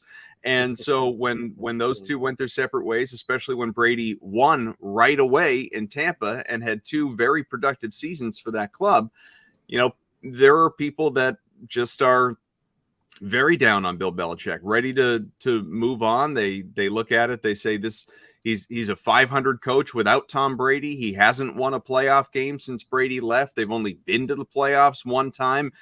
Bill, the GM, year after year is screwing Bill, the head coach, and they're ready for a change. And so I would say neither side is unanimous by any stretch, but both are pretty vocal. And I think in part because you have at owners meetings every single offseason these kind of subtle suggestive digs from owner Robert Kraft saying that, I'm tired of this. I expect us to win. And people are like, I don't subscribe to the belief that Bill Belichick is on the hot seat per se, but there's only so much longer what has been happening for the last few years can continue before Kraft would feel compelled to make a change. No, thank you for going there. Exactly the question I was going to ask. The one Patriot fan who counts more than anybody else, Mr. Kraft, what does he think? And you're saying he's dropping hints. He's not dropping bombs, but he's dropping hints, which makes this a very intriguing season for the Patriots. Judging from afar, you're there, we're not, but I'm checking the secondary ticket market, and the price for this game is still outrageously high.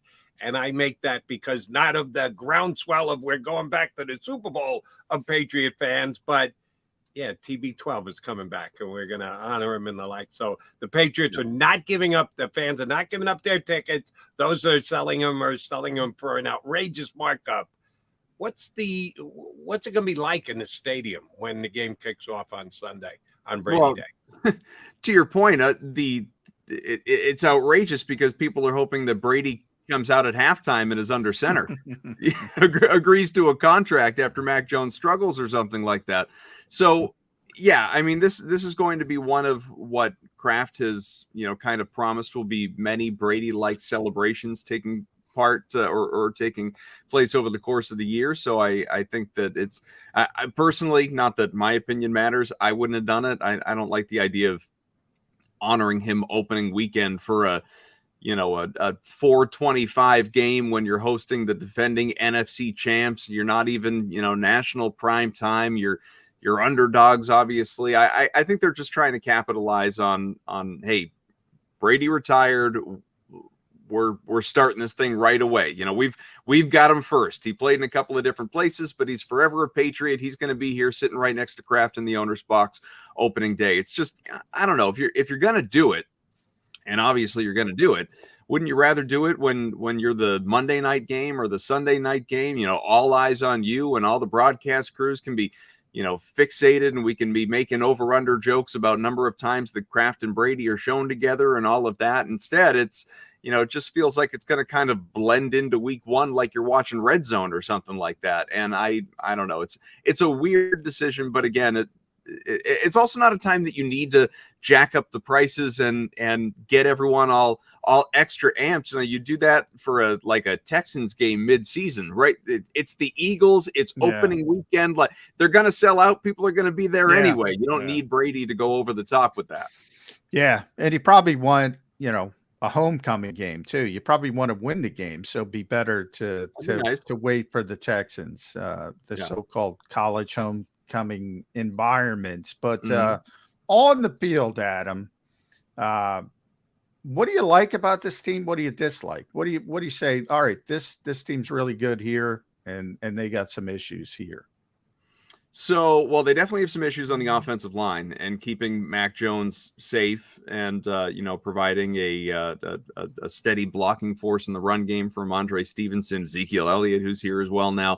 It's going to be a little extra challenging. I still think Stevenson's going to have himself a very good year, and I think Elliott is going to be more than a complimentary piece. I think his addition has been a little bit unsung to this point. But as far as I'm concerned about the defense. I just think that, even last year when they were top 5 or in DVOA and they're just a defense that when I say historically, I mean in recent years, measures up statistically, but when push comes to shove on the field, they don't generally get the job done, especially against the elite teams and elite quarterbacks. I mean, they've been torched all over the place by teams like the Buffalo Bills and Josh Allen. Sounds familiar. That's what Eagles fans say about their defense. Yeah, I mean, mobile quarterbacks get them, it feels like every time out, which is obviously a concern with Jalen Hurts coming in for week 1. So I think that it's, as we like to say sometimes, like the saying paper champs, I think that defense is kind of resembles that, statistically really good, but not always really good in actuality to the eye test on the field. I will say the offense I'm encouraged by. I think that Mac Jones, again, is going to be much closer to what he was as a rookie when he was a Pro Bowler, at least de facto Pro Bowler after enough guys said no, as compared to what he was last year when he was terrible and benched for Bailey Zappi. And again, you now have an offensive coordinator running the offense as opposed to a defensive coach and a special teams coach running the offense. I'd feel a lot better if they had actually gone out and signed DeAndre Hopkins, been willing to pay him, and had a legitimate number 1 wide receiver. I don't think they have that. Juju Smith-Schuster is not going to scare anybody, and some of the complementary pieces around him, or whether it's Devontae Parker or Kendrick Bourne, or they're just like a bunch of rookies. Tyquan Thornton when he's healthy, like these are not those names that you're chasing in your fantasy drafts. I do think the tight ends are going to be very good. I think Hunter Henry is getting a bit undervalued, and I think Mike Gesicki, if healthy, is going to do well here. So I think the offense has pieces, but again, we're talking about a team that's good enough to, probably at its ceiling win 10, 11 games and be a wild card team. Give me a read on talking about a contender. Give me a read on one of your players, because I thought he was a guy that the Eagles might have taken a flyer on where he was picked in the draft. They didn't address wide receiver at all in this past year's draft. And I was surprised that Kayshon Boutte dropped down to the 6th round. I thought he was an early day 3 pick, and he's still sitting there in the 6th, and the Patriots picked him up. I liked him at LSU. I thought he was a nice little player, got better over time down there on the Bayou. Did he show anything in preseason? I know he made the team. I got to do that first when you're a 6th round pick, but has he got a chance to contribute at all here week 1? What he show in preseason? So I don't know about week 1, but yeah, Boutte, Pop Douglas, another rookie, Demario Douglas. These two guys have been immensely popular in camp and preseason among fans, among the local media, who are down there on a daily basis covering training camp. These are guys that you are hearing about on a regular basis, especially, again, I think with the lack of depth at the wide receiver positions, why they're carrying as many as they are going into the season, including some of these rookies. Now, it's important to remember, if like Patriots fans will remind you of this all the time, this is not a position that historically Bill Belichick has drafted well at by any stretch. That's fair. Like Julian Edelman was a 6th, 7th rounder, whatever. He wasn't this top tier talent. Now he grew into as I would say, a borderline Hall of Famer, a very impressive player. But obviously, they've not. Anytime they've had an opportunity to draft really well at the wide receiver position, it seems like they've, no pun intended, dropped the ball at that.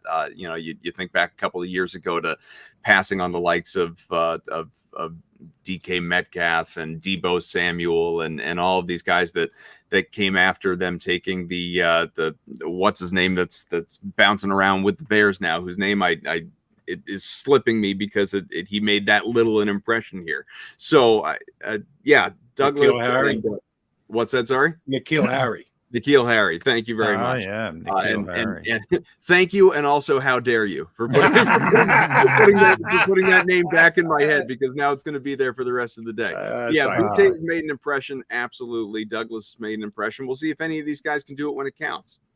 A name in my head, because he's here, and he was there, is Matt Patricia, Adam. So you mentioned him a little bit when you're talking about the offensive coordinator, who technically, I don't know what Matt's title was there. He wasn't the offensive coordinator, but he was calling the plays, which was weird.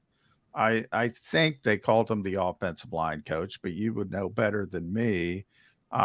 What the hell went on there, and why the divorce? I mean, obviously Bill values Matt because I don't know what he's doing here. So it's interesting, the disconnect. I don't know anything about Matt Patricia. What went on? So I've been very careful to refer to Patricia the way I have because, I think that Eagles fans should be happy, if not excited, that he's there. You shouldn't look at Patricia for what he did last year, nor should you look at him for his tenure with the Lions as head coach. You should look at him for what made him so successful in the years in New England that he was, because that's why he's there with you now, which is to play a role in running the defense. That's his specialty. That's what he excels at. He is a very, very good defensive coach. He is an elite mind, NFL, football mind. He's a rocket scientist, and literally, for Christ's sake. So he's a very smart guy. It's just, Bill Belichick put him in a position to fail. Belichick looked at it, and Belichick, reveres Matt Patricia. He is a friend, and Belichick, if you look back through the years, he has never hesitated to bring his buddies back in to have a role on that team. Two of his sons are on the coaching staff, and I'm not even saying that's necessarily nepotism, because they seem to have done well, but it's obviously it screams that, whether or not it is, you know what I mean? And that's existed with McDaniels, with O'Brien, with Patricia, with Judge, with so many guys over the years that have left and come back. Pretty much everybody other than Eric Mangini, who obviously told on him for Spygate. So there are I just think with last year, Bill in a very, it's fascinating because he's such a brilliant coach, as we have acknowledged, but I think he kind of looked at it in a somewhat arrogant way and said, football, football, defense, offense, special. Like if you can do one thing, you can do all of it if you're put in the right position with the right people around you. And it's like coaching up a coach, the way we talk about coaching up players. I think he looked at Matt Patricia as, he can do it. Why couldn't he do it? I'm going to show you he can do it, and I'm going to look great for it. And instead, it went the other way. It was a disaster from day one. Everyone knew in training camp it was going to be a disaster, and it was arguably worse. All right. We have some concerns here in Philadelphia about the kicking game. The fact that they don't have a punter on the roster right now would be example number one. They will by the time Sunday rolls around. But we're confident in the captain of the special teams, Jake Elliott, at kicker. The Patriots going with a rookie as kicker, a drafted rookie, so they really love the kid from Maryland that they took. But they traded Nick Folk, who's a good, solid NFL kicker. Bunch of teams wish they had Nick Folk right now. And they did get a draft pick by trading him this week. Is that another area where Coach Belichick will be questioned if this guy misses a big field goal come Sunday? So if I'm glad you couched it that way. If he comes in and stinks or has some, initial few week growing pains, absolutely it'll be second guess, because Nick Folk was incredibly reliable in his time in New England. I mean, he was, it's kind of amazing what they've been able to do at the kicker position in the entire tenure of Bill Belichick. Yes, there have been a couple of, game here, game there exceptions, but generally speaking, they've had three kickers ever.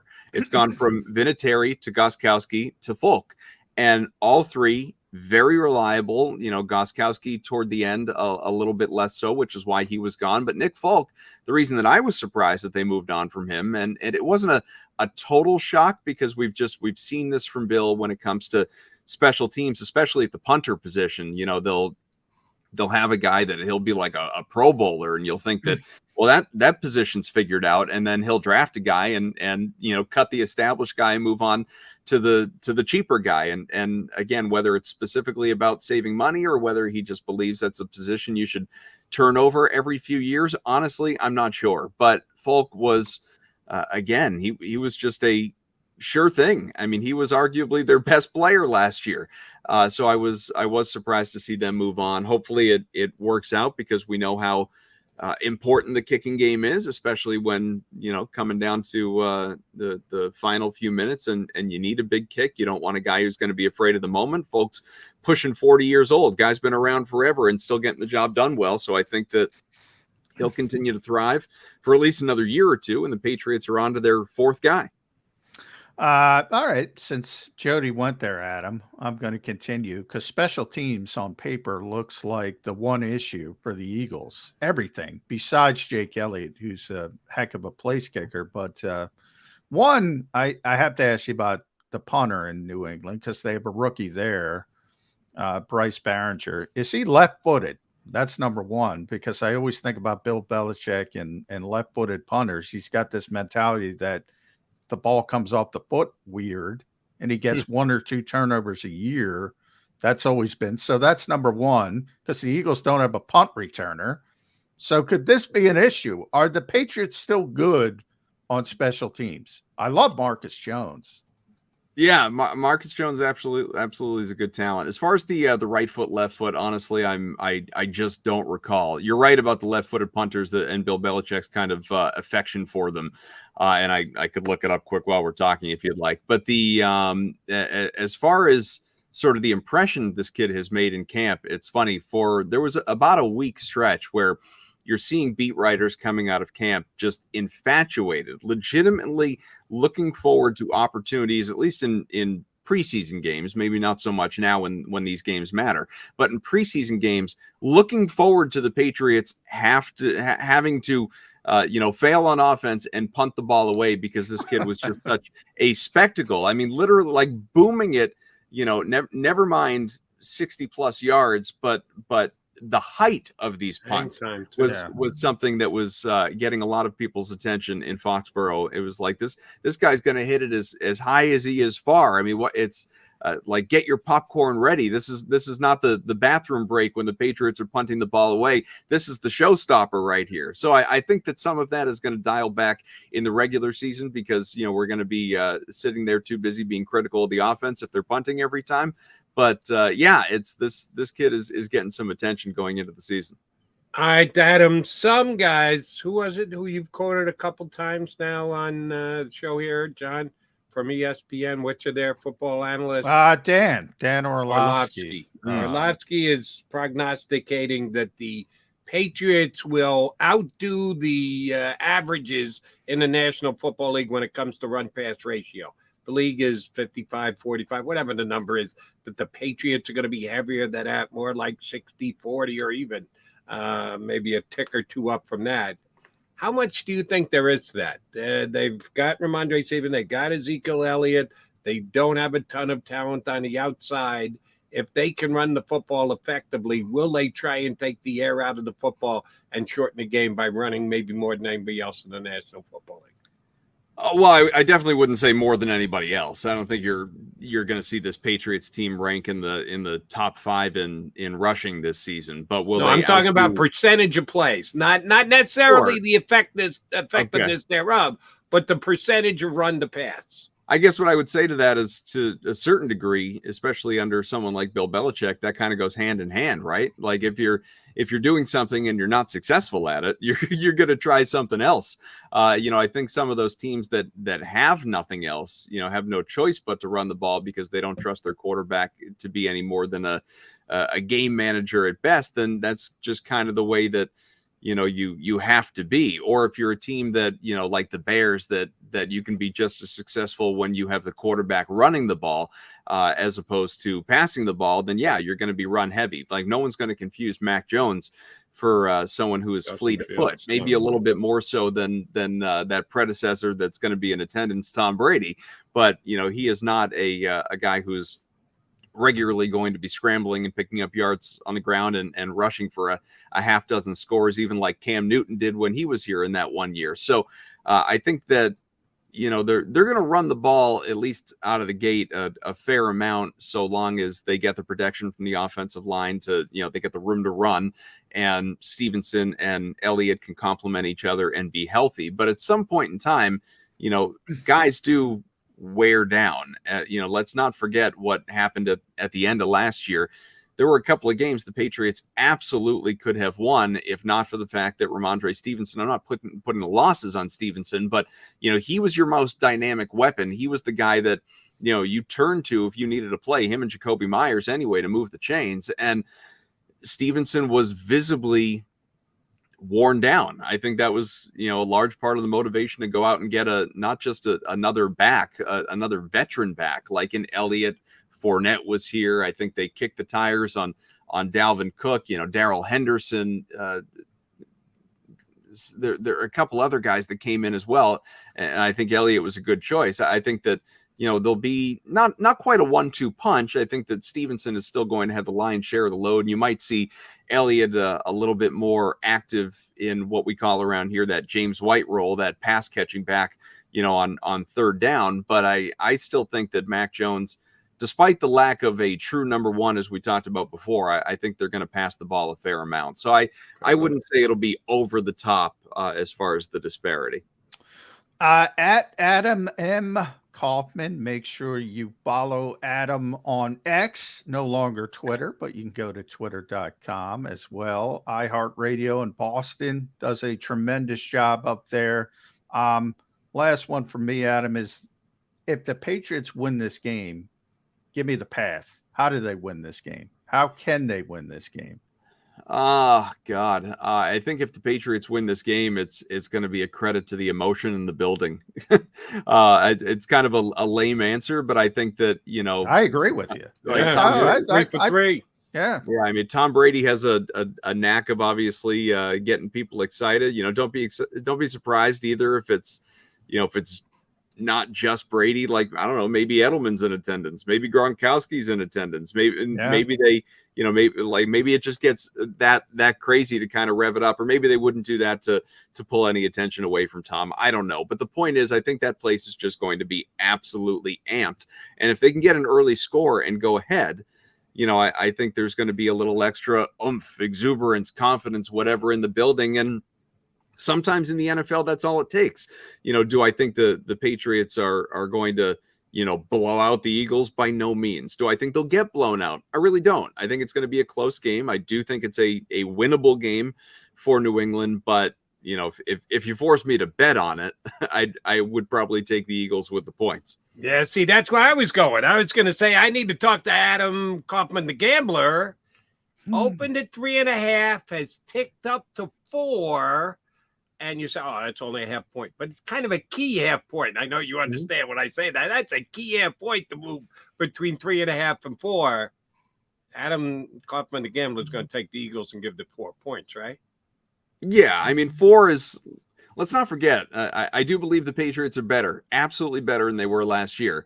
But they're still not elite. And you're facing the cream of the crop, or one of them anyway, in not only the NFC, but the entire NFL. Team that was just in the Super Bowl and returned all of its important people. So I think, at least, in terms of the skill players anyway. So I think that, 4, even on the road, probably isn't a whole lot to ask of the Eagles. All right. Follow him on X. John always says X. I'm going to keep calling it Twitter, guys. Yeah, good on you. Don't be dictated to by the guy who owns it. He got enough money. You can know you can do with his money. Adam M. Kaufman. That's with the M in the middle. You can catch him on iHeartRadio, WBZ up in Boston when you're in the area. Thank you very much for jumping in with us. Enjoy the game on Sunday. We'll talk to you down the road, bud. Look forward to it, fellas. Thanks, Adam. Adam Kaufman from WBZ in Boston, giving us the Patriot perspective for the big matchup coming up on Sunday. All right, he's McMullen. I'm McDonald. Mac and Mac Birds 365. We will come back. We will put a bow on the show. Stay with us.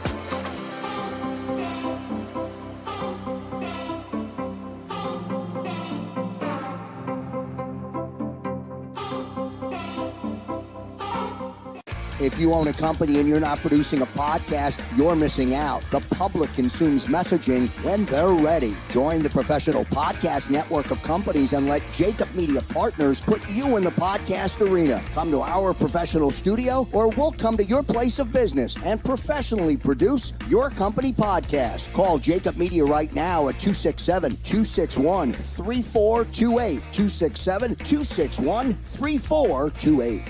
Heading down the shore. Have a ball once more. Here, imaginations run wild and time stands still. Because here, you can find the best of the Jersey Shore, all on one 5-mile island. So leave the old you behind and get lost in the woods. Wild, wild, wild wood days.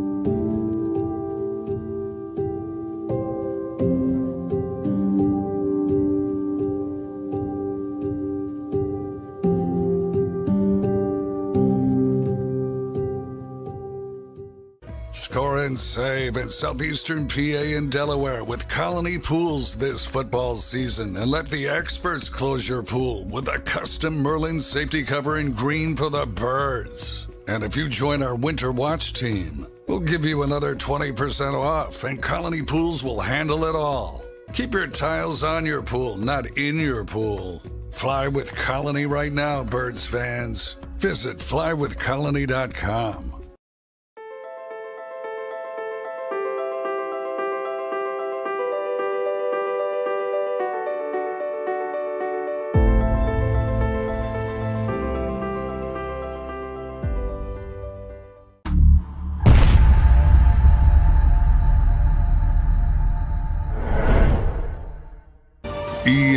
EAGLES, Eagles.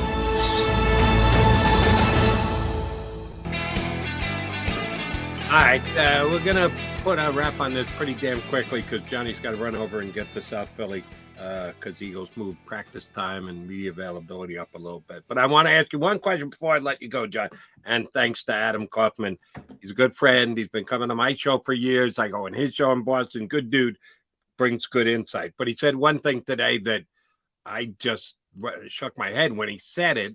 See if you said, was there anything that Adam said where you go, really? Because there was one for me today.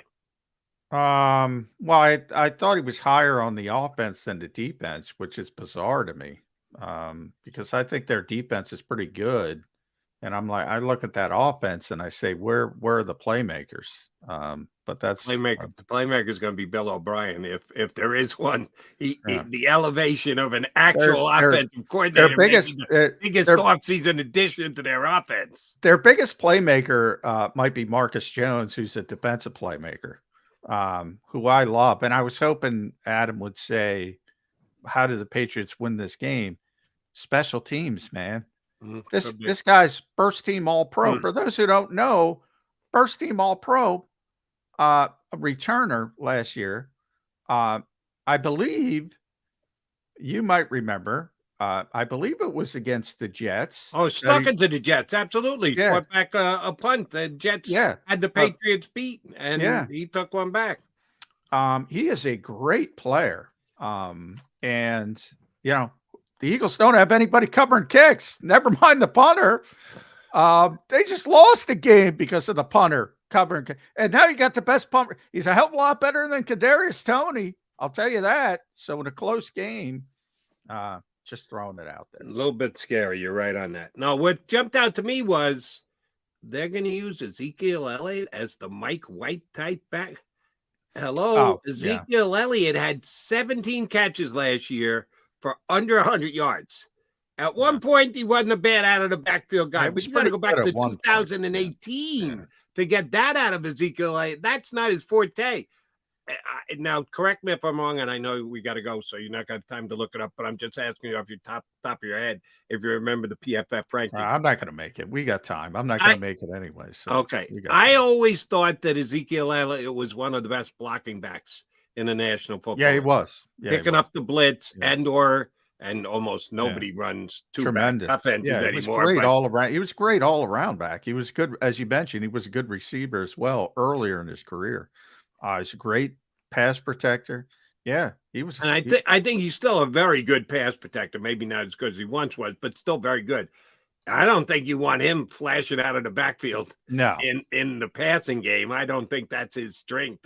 No. If that's the case, that means you don't have everybody else who can do it on the team. Well, they don't, because they only have, I believe they only have 2 running backs on their 53 to begin with. So it's Stevenson and Elliott. And, they might elevate somebody. Ty Montgomery, we brought up yesterday. He's a receiver. Maybe they elevate him. So maybe they do it that way. But, yeah, they only have 2 backs on their roster. So it's got to be Stevenson and Elliott. And you still think the Eagles are going to activate all 4 on Sunday? Activate all 4 of their running backs? As of now, yes. I mean, it's 9:56. Ask me this tomorrow, because I'll know if they're going to elevate Aaron Cepas or not by tomorrow's show. Because if they don't sign a punter, it doesn't matter, does it, John? They got to add a punter, whether it's him being elevated. Yeah, but it's different. If they sign a punter, they can elevate 2 people from the practice squad. If they can't, they have to elevate a punter. So we know Cepas has to be elevated, and that limits what you can do with the elevations on the practice squad. Everything sort of fits together. So running back wise, it becomes easier to elevate. It becomes easier to activate all 4 if you don't need the punter, because you can manipulate other positions with the 2 elevations instead of wasting one on a punter. Is what but somebody's got to go if you sign a punter from outside the organization, right? Yeah, and I assume that would be. I assume it's going to be Grant Calcaterra, because they don't need 4 tight ends. They're not going to cut a running back, if that's what you're saying. No, I'm just thinking. I'm talking about the game day roster. Like, I know I'm the only one, but not you get it. But nobody cares about special teams. I'm like, who the hell's going to cover a kick with? I just brought up Marcus Jones is on the other team. Right, one of the best in the game. Now, you might be winning by 3 touchdowns, so it might not matter. But you can imagine if it's 17-14 or 23-20 in the 4th quarter, and all of a sudden you got to punt the football with Aaron Cepas to Marcus Jones, and hey, Josh Jobe and Calais Ringo go cover Marcus Jones. That's how you lose a football game, Jody. A little dicey if it is a 1-score game in the 4th quarter. You are dead on accurate about that, Johnny Mac. All right, get your butt over to the South Philly. We'll be here again tomorrow. Who we got joining us tomorrow? I should know off the top. Oh boy, Les Bowen, I believe. LB early on. I forgot about Les Bowen. Yes, he will be here with us tomorrow, and we'll work up another guest for you. Johnny Mac, good show today. I say you and I do this again tomorrow. Same bat time, same bat channel. Let's do it. You get Mac and Mac right back here on the JAKIB Media YouTube channel in 2 and 2. You've been listening to Birds 365, the destination for the passionate Eagles football fan who bleeds green. If it's Eagles football, we're talking about it. Debate inside the locker room and guests that are some of the greatest football minds from around the region. We hope you enjoyed the show. We know we had a blast. Make sure to like, comment, and subscribe, and we'll be back soon. But in the meantime, hook up with us on social media at JAKIB Sports. See you next time on Birds 365.